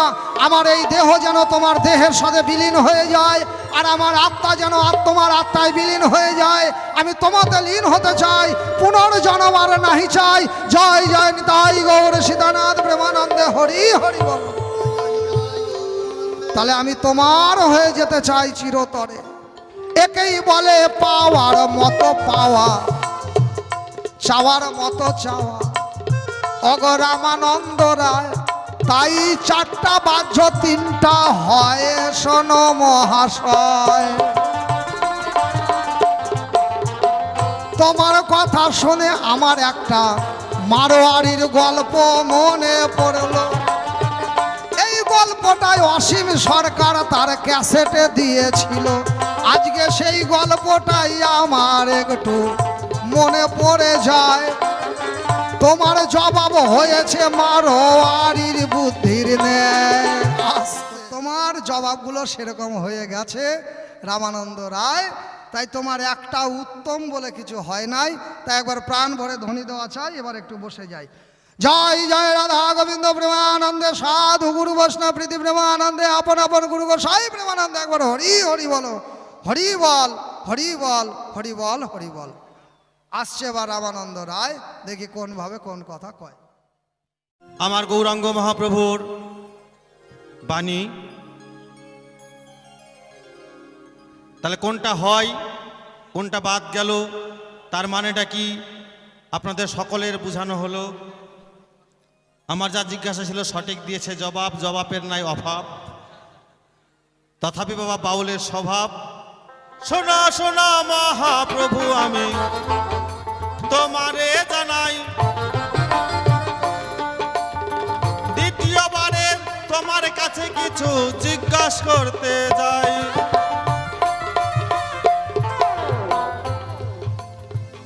তাহলে সখ্য প্রেম সর্বসাধ্য সার। প্রভু বললেন ইহ উত্তম আগে কহ আর। তাহলে সখ্য প্রেম কি? ইহ উত্তম। তাহলে উত্তম বললে কেন? চারটা বাহ্য বললেন, তিনটা হয় বললেন। এবার যখন সখ্য প্রেমের কাছে গেল তখন বলছে ইহ উত্তম। বাৎসল্য প্রেম সর্বসাধ্য সার। প্রভু বললেন ইহ উত্তম আগে কহ আর। তারপরে বললেন কান্তা প্রেম সর্বসাধ্য সার। যখনই কান্তা প্রেমের কাছে গেল তখন মহাপ্রভু রায় রামন্দর মুখটা চেপে ধরল। এত সময় কহ রায় শুনি মহাসুখে, হ্যাঁ এই অপূর্ব অমৃত নদী বহে তোমার মুখে। এ সাধ্য শুনি সুনিশ্চয়, কৃপার করে কহ রায় যদি আরো কিছু হয়। এ সাধ্য সুনিশ্চয়, কিন্তু কৃপা করে কহ রায় আরো যদি কিছু হয়। প্রভু রায় রামানন্দ বলছেন ইহার আগে পুছে হেন জনে, এতদিন নাহি জানি আছে এই ভুবনে। হ্যাঁ, তাহলে তুমি কে প্রভু? তোমার সঠিক পরিচয় দাও। তাহলে এই কান্তা প্রেম, কান্তা প্রেম কাকে বলে প্রভু আমার জানা নাই। সঠিক সঠিক জবাব দিবেন এই না ধর্ম সভায়। আসতে এই কান্তা প্রেম পর্যন্ত থাক। এবারে মহাপ্রভু এসে তার কথা প্রাণ ভরে শোনাক। তুমি শোনো শোনো রায় রামানন্দ, আমি তোমাকে জানাই গো, ও তোমার কথায় আমি পাই আনন্দ। আমার আনন্দের সীমা নাই গো। শোনো শোনো রামানন্দ, তোমাকে জানাই গো, তোমার কথায় আমি পাই আনন্দ। আনন্দের সীমা নাই গো। শোনো শোনো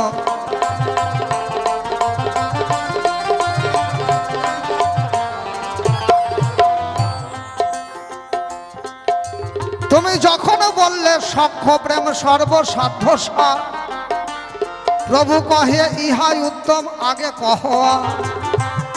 এইটা কেন উত্তম হলো, ইহা কেন উত্তম হলো, যুক্তিতে বুঝাই গো।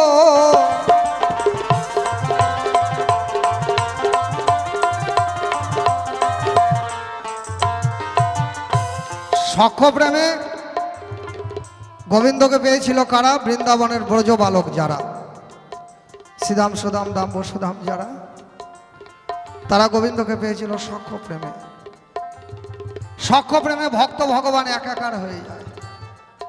সখ্য প্রেমে এমনই প্রেম, একবার ভেবে দেখুন।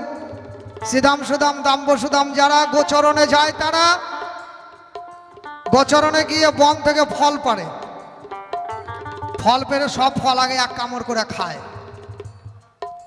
এক কামড় করে খায়, খেয়ে যেটা ভালো ওইটা কৃষ্ণের জন্য রাখে। আচ্ছা বলেন, আপনারা তো বাজার থেকে ফল কিনে আনেন, বা আপনার বাড়ির গাছে ফল হয়েছে, আপনি এক কামড় করে খেয়ে ওইটা আবার গোবিন্দের ভোগে দিতে পারবেন? রাধাকৃষ্ণের ভোগে দিতে পারবেন? মহাপ্রভুর ভোগে দিতে পারবেন? পারবেন না, কারণ আপনার মনে আছে ভয়, আপনার মনে আছে সংশয়। মীরাবাই একদিন সকালবেলা ঘুম থেকে উঠে প্রভুর জন্য পায়েস রান্না করছে। পায়েস রান্না করলে আগে দুধ ফুটাতে হবে, আর নিমের ডাল ভেঙে দাঁতন করছে। আর দুধে যখন তাপ লাগে তখন দুধ কিন্তু ফুলে ওঠে। যখনই ফুলে উঠেছে ওই যে দাঁত মাছ ছিল ওই দাঁতন দিয়েই ঘুঁটে দিয়েছে বাবা তাড়াতাড়ি করে। দেখে ফেললো শ্রীরূপ গোসাই, ও যে মীরা মীরা মীরা থামো থামো থামো, এটা কি করলে? অপরাধের কাজ করলে। বলে কেন, কি হলো? বলে তুমি যেটা গোবিন্দের ভোগ লাগাবে, তুমি বৃন্দাবনে এসেছো গোবিন্দের চরণ ভোজনের জন্যে, তাহলে গোবিন্দের সেবা পূজার জন্য বৃন্দাবনে এসেছো, আর তোমার এতটুকু জ্ঞান নাই? তুমি দাঁতন করছিলে, এই দাঁতন দিয়ে ঘুঁটে দিলে গোবিন্দের ভোগের পরমান্ন। মীরাবাই বলেছিল, শ্রীরূপ গোসাই তুমিও মনে হয় এখনো অত দূর ভক্ত হতে পারো নাই, কারণ তুমি এঠো। কিসের এঠো, কিসের উচ্ছিষ্ট? আমি আমার মন, আমার প্রাণ, আমার জীবন, আমার যৌবন, আমার দেহ সব কিছু গোবিন্দের চরণে অর্পণ করে দিয়েছি। আমার হাতও গোবিন্দের, আমার পাও গোবিন্দের, আমার মুখও গোবিন্দের, আমার দাঁতও গোবিন্দের। তাহলে সবই যদি গোবিন্দকে দান করে দিই, তো আমার যা বলতে, আমার বলতে যা কিছু সবই গোবিন্দের। তাহলে আমি এই যে দাঁতন করতে করতে এটা ঘুঁটে দিলাম, এটা গোবিন্দেরই উচ্ছিষ্ট, গোবিন্দের প্রসাদেই ঘেঁটে দিলাম, তাতে এতে আমার অপরাধের কিছু নাই। বৃন্দাবনে এবার রাখাল বালকদের কাছে যাই। রাখাল বালকরা আগে খায়, খেয়ে দেখে কোনটা ভালো কোনটা মন্দ, তারপরে গোবিন্দের ভোগের জন্য রাখে। বলেন এতে কি হয়? ভক্ত ভগবান এক আত্মা হয়ে যায়, ভক্ত ভগবানে ব্যবধান থাকে না। তাহলে তোমার দেহের গুরু পরমাত্মা, পরমাত্মা স্বরূপ কৃষ্ণ কানাই, আর তুমি আমি হলাম জীবাত্মা। তাই এই জীবাত্মা পরমাত্মার মিলন হয়ে যায়, ভক্ত ভগবানের মিলন হয়ে যায়, কোনো ব্যবধান থাকে না। জয় জয় রাধা গোবিন্দ প্রেমানন্দে, হরিবল হরিবল হরিবল।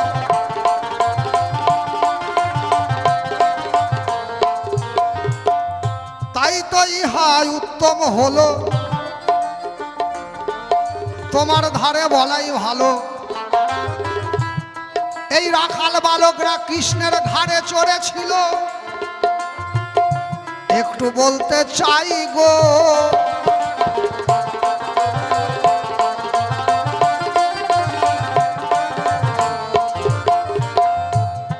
শ্রীরাম কৃষ্ণের ঘাড়ে চড়েছে। কৃষ্ণকে বলছে, কৃষ্ণ তুই কাল আমার ঘাড়ে চড়েছিলি ভাই, আজ আমি তোর ঘাড়ে চড়ব। ঘাড়ে চড়ে আবার এক হাত দিয়ে চুলের মুঠি চেপে ধরেছে। দেখেন, ভগবানের ঘাড়ে চড়েছে আবার চুলের মুঠি ধরেছে। কৃষ্ণ বলছে, শ্রীরাম তোর চুলের মুঠি ধরার দরকার নাই ভাই, কারণ আমি তোর পা ধরেছি শক্ত করে। দেখেন বাৎসল্য প্রেমে স্বয়ং ভগবান ভক্তের চরণ ধরেছে, এরকম করে শক্ত করে বুকের মধ্যে চরণ দুখানা ধরেছে। বলছে, ওরে ভাই আমি যাকে একবার ধরি তার আর পড়ার কোনো ভয় নয়। তাহলে যে প্রেমে ভগবান ভক্তের চরণ ধরে, এর চাইতে বড় ভক্তি প্রেম ভাব আর কি হতে পারে? তাইতে ইহাই উত্তম হলো, তোমার ধারে বলাই হলো। এবার বাৎসল্য প্রেম উত্তম কেন আমি একটু বলতে চাই গো।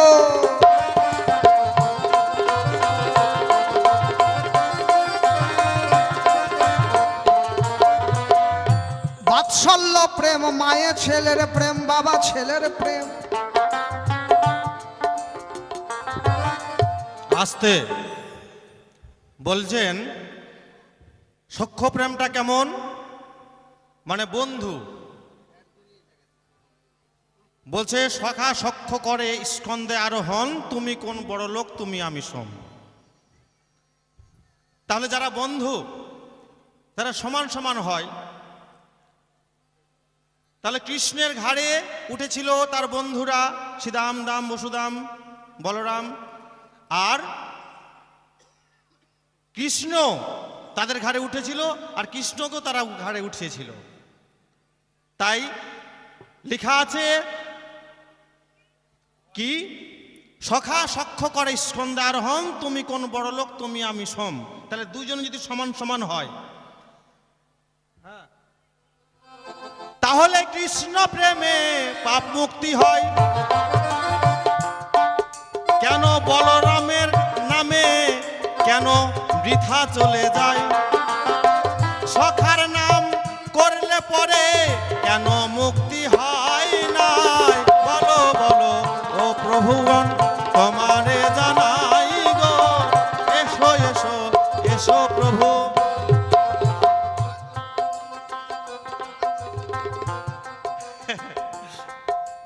তার মানে যদি সখা সখ যদি এক হয়ে থাকে, সমান সমান হয়ে থাকে, তাহলে কৃষ্ণ নামে পাপ উদ্ধার হয়, কিন্তু বলরামের নামে পাপ মুক্তি হয় না কেন? আর শ্রীরামের নাম করলে পরে কেন পাপ মুক্তি হয় না? তোমার কাছে জানতে হয় চাই। ও বলরামের নামে পাপ উদ্ধার হয় না কেন? কৃষ্ণ বলরাম, তাহলে বলরামের নামেও পাপ মুক্তি হবে, সখা সখীদের নামেও হিসাবে পাপ মুক্তি হওয়ার কথা। বাহ, তুমি যাহা কিছু বললে ভালো, তবে তাদের আশ্রয় নিলে পাপ যাবে চলে। তাদের নাম তুমি যদি নাম নাও করো, তাও তাদের নাম করা হয়ে যাবে, কারণ এক কৃষ্ণ জগৎময়, কৃষ্ণ নাম করলেই সকলের নাম উচ্চারণ করা হয়। যেমন ধরেন আমরা হরে নামও করছি, হরে নাম হরে রাম, রাম রাম হরে হরে, হরে কৃষ্ণ কৃষ্ণ কৃষ্ণ হরে হরে করছি না? তাহলে প্রথম হরে চন্দ্রাবলী, দ্বিতীয় হরে রাধা। এই হরে নাম হরি নাম করছি, হরি নামের মধ্যেও এই সখা সখী সবাই কৃষ্ণ থেকেই সব। তবে তুমি যদি মন দিয়ে মনে রাখবেন, স্বরূপে আরব যার, রসিক নাগর তার। তুমি যদি বলরামের মধ্যে কৃষ্ণের স্বরূপ লক্ষ্য করে তাকে যদি বুঝতে পারো, তাহলে কৃষ্ণই উদ্ধার করে নিয়ে যাবে। যেমন আমাদের দীক্ষাগুরু, শিক্ষাগুরু, তাদের রূপকে যদি আপনি কৃষ্ণ রূপে বর্ণনা করে তাদের ভজন করি, তারাই উদ্ধার করতে পারে। আর সখীর আশ্রয় না করলে, মঞ্জুরির আশ্রয় না করলে উদ্ধার হওয়া যায় না, মনে রাখবেন। বৃন্দাবনে সখীর আশ্রয়, সখার আশ্রয় করতে হয়। এইবার বাৎসল্য প্রেমের কথা বলি। মা যশোদা তার স্তনের দুগ্ধ দিয়ে সেবা দিলে,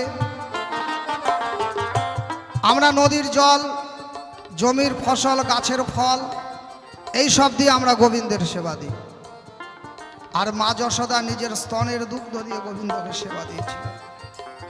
এই সংসারে অনেক মায়েরা আছে যাদের কোলে সন্তান আছে, প্রত্যেকটা মাই একটা করে যশোদা। আর কোলের সন্তান আসতে, তোমাদের কোলে যে সকল মায়েদের কোলে সন্তান আছে, বন্ধ, কথাটা গুরুত্ব দিয়ে শোনো, কারণ তোমাদেরও ছেলে মেয়ে হবে। তোমাদের ছেলে মেয়ে হলে বউকে শিখাবা যে যখন বাচ্চা কাচ্চা হবে, ছোট্ট ছেলেই হোক আর মেয়েই হোক, যখন স্তনের দুগ্ধ দিবেন, তখন আপনারা মায়েরা, তোমাদের বলছি, তোমরা যখন ছেলেকে দুধ খাওয়াবা, মেয়েকে দুধ খাওয়াবা, ওই বালক রূপে কৃষ্ণ পরিপূর্ণ রূপে তার মধ্যে আছে, শিশুর মধ্যে পরিপূর্ণ রূপে ভগবান বিরাজ করে। তখন তুমি নিজেকে মনে করবা তুমি মা যশোদা, আর তোমার কোলে বসে খেলা করছে স্বয়ং গোপাল কৃষ্ণ। তাই শুদ্ধাচারে সকালে ঘুম থেকে ওঠে বাসি কাপড়ে সন্তানকে দুধ দিবা না, ঘুম থেকে উঠে কাপড় ছেড়ে সন্তানকে দুধ দিবা। খুব তাড়াতাড়ি দরকার হলে ঘুম থেকে উঠবা, ওটা আগে বাসি কাপড় ছাড়বা, ছেড়ে মনে করবা যে তোমার কোলে স্বয়ং কৃষ্ণ বসে আছে আর তুমি কৃষ্ণকে দুধ দিচ্ছ। এইটাতে বুঝলাম, যদি মেয়ে হয় তাহলে কি করব?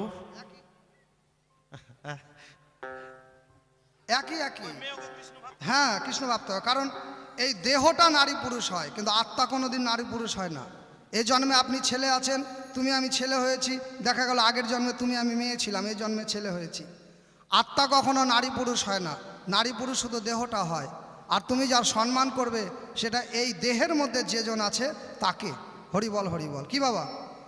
তাহলে কি বলি, তোমার ঠাঁই তাইতে বাৎসল্য প্রেম শ্রেষ্ঠ হলো, তোমার ধারে বলাই ভালো। এইবার কান্তা প্রেমের কথা এলো, তার মতো কোনো ভক্তি নাই গো, শোনো শোনো রামানন্দ।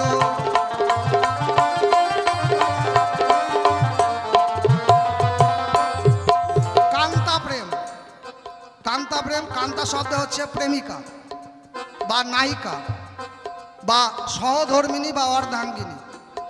বউ হলে কান্তা হবে না, কিন্তু ধরেন খালি বউ হলেই কান্তা হবে না, বউয়ের অনেক নাম। কোন বউয়ের নাম হচ্ছে, কেউ কেউ বউকে বলে স্ত্রী, নিজের বউকে স্ত্রী বলে, বলে না বাবা? ওইটা আমার স্ত্রী। স্ত্রী কাকে বলে জানেন? যার বউ সবসময় গরম হয়ে থাকে, টেম্পার, সবসময় টেম্পার, ওইটা হচ্ছে স্ত্রী। মানে স্ত্রী যে লোহার স্ত্রী, আমরা জামা কাপড় স্ত্রী মারি না, ওটা সবসময় গরম। যেটা স্ত্রী ওটা মনে করেন সবসময় গরম, ওটা স্ত্রী। আবার যারা একটু বেশি শিক্ষিত তারা আবার বউকে বলে দিস ইজ মাই ওয়াইফ, মানে যেটা আপনার নষ্ট করবে লাইফ ওইটা আপনার ওয়াইফ। আবার এই ওয়াইফকেই বলে পত্নী। স্বামীর পিতৃধনের পতন ঘটান যিনি, তিনি হচ্ছেন পত্নী। আবার এই পত্নীকেই বলা হয় সহধর্মিনী। তার মানে যে তোমার ধর্মকে রক্ষা করবে যিনি, স্বামীর ধর্মকে রক্ষা করবে যিনি, স্বামীর পিতৃসত্তাকে রক্ষা করবে যিনি, তিনি হচ্ছেন সহধর্মিনী। এই সহধর্মিনী হয় অর্ধাঙ্গিনী। তাহলে তিন রকমের কান্তা আছে, সাধারণী, সামঞ্জস্য আর সামর্থ্যারতির কান্তা। এখানে অনেক বড় একটা গল্প, এত বড় তো আর বলা যাবে না, এই কিঞ্চিত বলে গেলাম।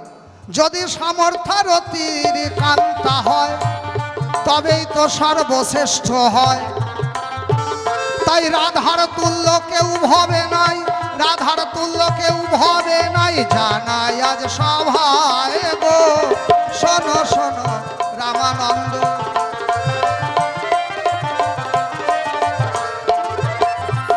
তারপরে প্রভু বললেন, এই কান্তা প্রেম নিয়ে অনেকক্ষণ বলা যেতে পারে, কিন্তু আজকে আর বলবো না, কারণ আমাদের শিল্পী চলে এসেছে, এক্ষুনি মুরারি গোসাই চলে আসবে। তারপরে যখন রামানন্দকে বললেন মহাপ্রভু যে ইহা উত্তমের উত্তম, আগে কহ আর যদি আরও কিছু আগে বলতে পারো, তখন রামানন্দ বললেন প্রভু এর আগেও যে মানুষ জানতে চায় এটা আমার কল্পনার অতীত, এর আগেও যে মানুষ জানতে চাইবে তুমি কে। তখন প্রভুর বদন পানে লক্ষ্য করে তখন রামানন্দের স্বরচিত একটা গান আছে, পহিলহি রাগ নয়ন ভঞ্জ ভেল অনুদিন বার হলো অবদিনা গেল না সে রমণ না হাম রমণী দুহু মন মনোভাব পোষল জানি। এই যখন গীতটা বলতে গেলেন মুখ চেপে ধরলেন, কেন? এই গীতের মধ্যে বোঝা যাচ্ছে পহিলহি রাগ নয়ন ভঞ্জ ভেল অনুদিন বার হলো অবদিনা গেল। হে প্রভু, যখন থেকে তোমাকে আমি দর্শনকে, যে অবধি তোমাকে আমি দেখেছি আমার দেখার ইচ্ছা বেড়েই চলেছে। তোমার মধ্যে এই নারী, তোমার মধ্যে এই পুরুষ আমি লক্ষ্য করছি, মানে তুমি রাধা তুমি কৃষ্ণ, এরকম বলতে গেলেন তখন মুখ চেপে ধরলেন। কেন? আমি ভক্ত হয়ে এসেছি ধরায়, তাই আমায় ভক্ত হয়ে আমি থাকিতে চাই। আমি রাধা ঋণ শুধিবার তরে, রাধা ঋণ শুধিবার তরে, রাধার ভাবকান্তি বিলাস লয়ে রাধা গুণ গাই গো শোনো শোনো রামানন্দ। দুজন দুজনকে জড়ায় ধরিল, রাধা প্রেমে বিভোর হলো, এসো রায় রামানন্দ।